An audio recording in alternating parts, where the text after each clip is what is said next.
Mesdames et messieurs, donc nous arrivons au terme de cette journée. Nous allons clôturer cette journée avec cette dernière conférence dont la thématique est comment valoriser auprès des recruteurs les soft skills que les sportifs ont développés tout au long de leur carrière sportive et acculturation au code de l'entreprise. Donc pour cette conférence, nous recevons Marc Barraud de Lagerie, fondateur du groupe ID Search et qui est également ex-sportif de haut niveau à l'escrime, formé à l'INSEP. Donc encore un escrimeur hein, pour ceux qui ont suivi toutes les interventions. Bon, pour la petite histoire, il a été formé à l'INSEP aux côtés de Pauline dans la première promotion de l'INSEP, donc ceci peut bien entendu expliquer cela. Alors, nous allons avoir le témoignage de Marc sur ces sujets, et notamment sur les soft skills. Donc moi j'ai une première question toute simple, avant de rentrer dans le vif du sujet, c'est qu'est-ce que c'est que sont ces soft skills dont on entend beaucoup parler?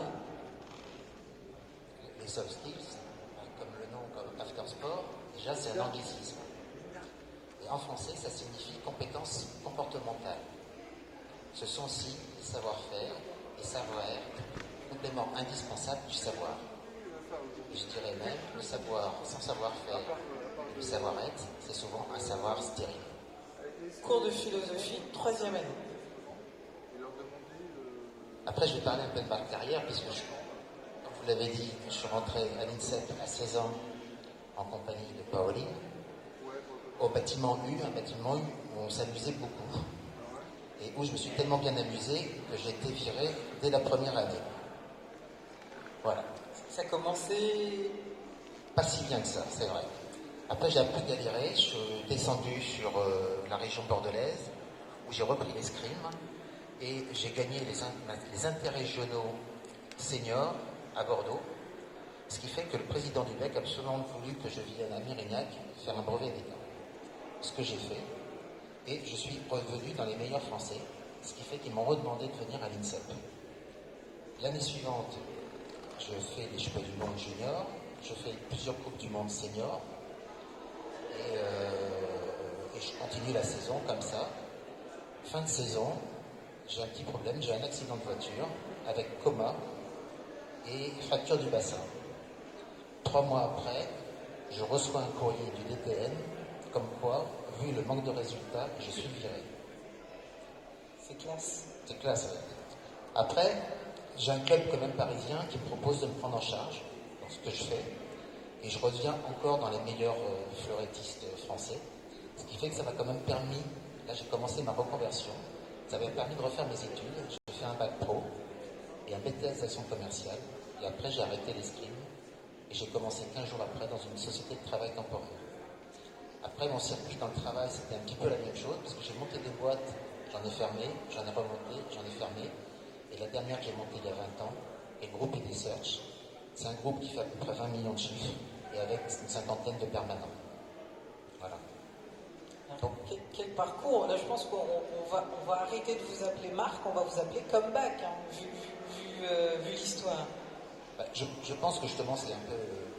les soft skills, c'est la résilience qu'on a dans le sport de haut niveau qui ont permis d'avoir cette carrière. Parce qu'il faut toujours se remettre en question et même, c'est comme dans le sport, vous n'avez jamais gagné, il faut toujours se remettre et continuer jusqu'à arriver au bon résultat. Et si vous deviez donner 3 compétences comportementales, donc en français dans le texte, que les sportifs sont en capacité de valoriser plus que les personnes lambda. Là, je vais y venir. J'ai fait un petit speech, un petit truc par rapport à ça, parce que je pense que la reconversion des sportifs de haut niveau, et je ne vise pas uniquement les 2-3% médaillés, mais surtout les autres. Il y a un problème qui va prendre de l'ampleur, parce qu'il y a de plus en plus de sports, de plus en plus de sportifs. Il y avait, il me semble, je crois, à Mexico, il y avait 80 disciplines. Il y en avait plus de 450 au dernier jeu. Et les sportifs sont de plus en plus professionnels. Quand je dis sont de plus en plus professionnels, à une époque, vous n'aviez pas le droit de toucher de l'argent. Si vous touchiez 5 000 francs, vous étiez obligé d'annuler et de ne pas faire les jeux. Donc, pour réussir la dite reconversion, je pense pouvoir insister sur deux. Tout d'abord, ce que j'appellerais des préalables indispensables. Quand je dis indispensable, ça me semble le bon adjectif.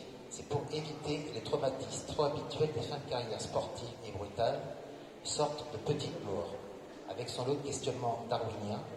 Qui suis-je? D'où viens-je? Où vais-je? Souvent accompagné de moments de dépris, je ne sais rien faire. Ces deux préalables étroitement complémentaires sont donc anticipés. Une reconversion se prépare toujours en amont.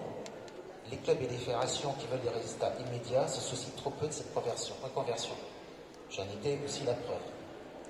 Des dispositifs législatifs et réglementaires existent, mais il faudrait sans doute les préciser, voire les renforcer.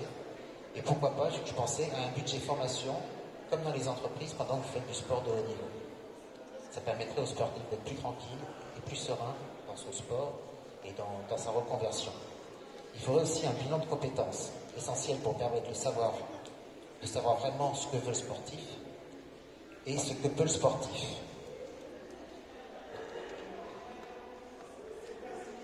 Donc, anticipation et bilan de compétences, l'objectif c'est d'aboutir à un right man in the right place, comme dit le British, et éviter qu'un escrimeur de niveau soit proposé avec le maître d'art, ou un maître nageur, un maître nageur. On a l'impression que tous les sportifs veulent devenir entraîneurs, ce qui n'est pas vraiment le cas. Le deuxième point, donc, c'est la mise en avant, et là je vais arriver aux soft skills, des atouts spécifiques des sportifs au sein de l'entreprise, comme salariés ou comme indépendants. Le sportif est presque naturellement un acteur à part, de par son passé et son profil. Mais justement, il y a des soft skills spécifiques qui sont autant de savoir-être ou savoir-faire différenciateurs, positifs en sa faveur. Par contre, il y a autant de soft skills qu'il y a de sport et de personnalité. Donc, je vais vous ressortir plutôt des soft skills plutôt généraux. C'est la tendance naturelle à l'effort et au dépassement de soi. Car on est toujours à la recherche permanente de la performance, ce qui est très précieux pour une entreprise sachant bien l'utiliser. Et je voudrais insister sur 3 caractéristiques. La capacité inhérente du sportif à gérer le stress et l'imprévu, la fameuse noble incertitude du sport, et ce, beaucoup plus que d'autres salariés. La capacité aussi à sortir de la zone de confort. Il y a aussi la capacité du sportif à surmonter les échecs, qui font partie intégrante du parcours et qu'il faut relativiser. Et c'est vrai que souvent les salariés vivent les échecs comme des tragédies, tandis que les sportifs, c'est une chose assez naturelle. Donc si ces soft skills sont bien mis en valeur, alors le sportif deviendra un acteur à part entière de l'entreprise.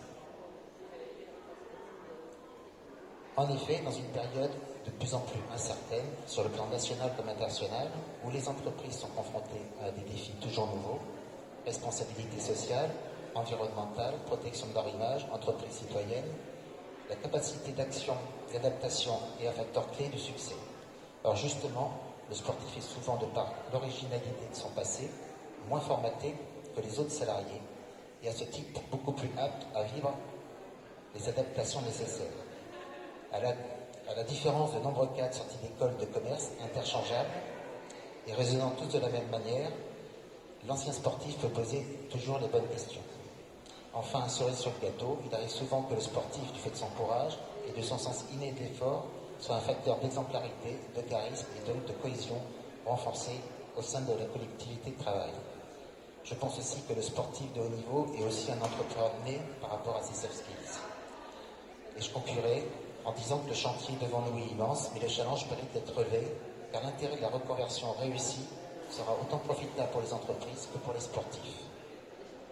Surtout à notre époque, nous avons beaucoup de problèmes pour rechercher de nouveaux talents, et je pense que chez les sportifs de nos niveaux, il y a beaucoup de bons talents à recruter.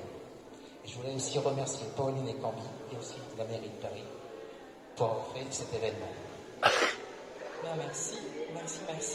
Alors moi, j'ai beaucoup apprécié ton témoignage, mais concernant les soft skills, je me demande si finalement, parce que ces soft skills les sportifs les ont, mais est-ce qu'ils en ont conscience? Est-ce que la difficulté ne vient pas du fait qu'ils ne le savent pas finalement? Alors, je pense qu'il y en a beaucoup qui ne le savent pas, et c'est ce que je dis. Moi, la reconversion des sportifs de haut niveau, on en parle depuis 40 ans. Et je ne vois pas grand-chose de fait par rapport à ça. C'est pour ça que quand Pauline, ma prof, fait des choses comme ça, et la mairie de Paris, j'ai l'impression que les efforts sont faits par des particuliers. Et je vais peut-être me mettre l'État à dos, mais je trouve que l'État ne fait pas grand-chose. Moi, je n'ai aucun problème par rapport à ça, parce que la reconversion a été faite. Et je trouve que c'est très dommage. Je pense qu'il faudrait peut-être créer une sorte d'institut, comme je dirais, mais avec des vrais professionnels, pour pouvoir faire des vrais bilans de compétences, avoir des chefs d'entreprise, avoir des psychologues qui vont pouvoir étudier les sportifs de haut niveau et les mettre sur la bonne voie. Parce qu'il y a vraiment beaucoup de sportifs, alors peut-être un peu moins maintenant, mais à notre époque, on faisait des études par dépit, et plus par occupation que par volonté. Et donc je pense qu'il y a encore un bel effort à faire. Très bien, merci beaucoup Marc pour ce témoignage et qui en inspirera plus d'une, parce que c'est une belle réussite. Le démarrage est un peu chaotique, mais c'est... Il faut faire attention quand même. Exactement, merci beaucoup, merci à Marc, merci à tous nos partenaires, merci à tous les intervenants, à tous les sportifs qui sont venus, tous ceux qui nous ont accompagnés avec leur belle énergie aujourd'hui. J'espère que chacun aura pu trouver